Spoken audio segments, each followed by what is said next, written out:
what was it? Saw 5 was MA the movie. Then when it came out on DVD, it was R. Oh, they do that. I don't know all if the they did an time. unrated version only when it came out on DVD. I remember it being back to front. I'm like, oh, yeah. It seems to be the curse of some Saw movies. Like, wasn't Spiral 18 plus? R18, yeah. And yeah, R18. yeah, Jigsaw was MA, yeah. I didn't see how Spiral was like more graphic than Probably the tongue. Jigsaw. Ah, yeah, that's true.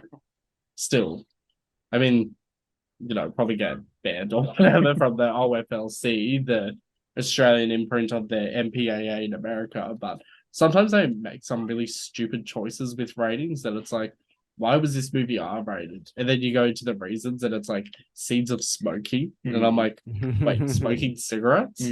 Wait, that's a real classification thing now?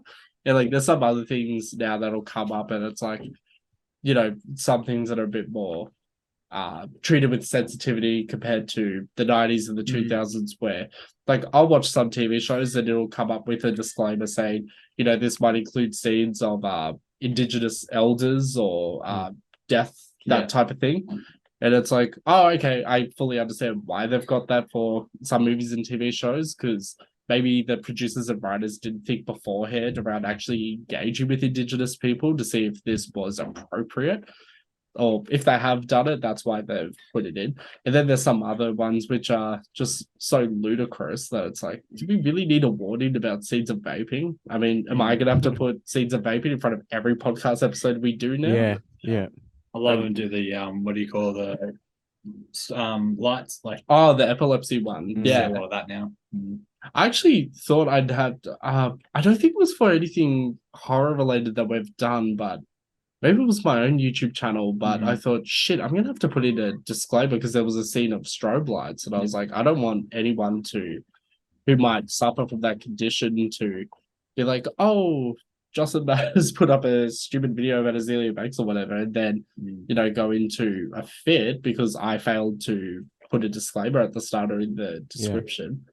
Likewise, I wish YouTube as well, but the social media platforms, Netflix, Stan, all the streaming, that there was an option to select if you don't want to see those particular scenes. Like, not only from a physical health perspective, like, hey, I don't want to see scenes of strobe lights. I don't want to see images of deceased Indigenous people. I don't want to see this type of thing. But, maybe they could expand it as a bit of a personal preference thing. So, like a filter or something, maybe click it. Yeah.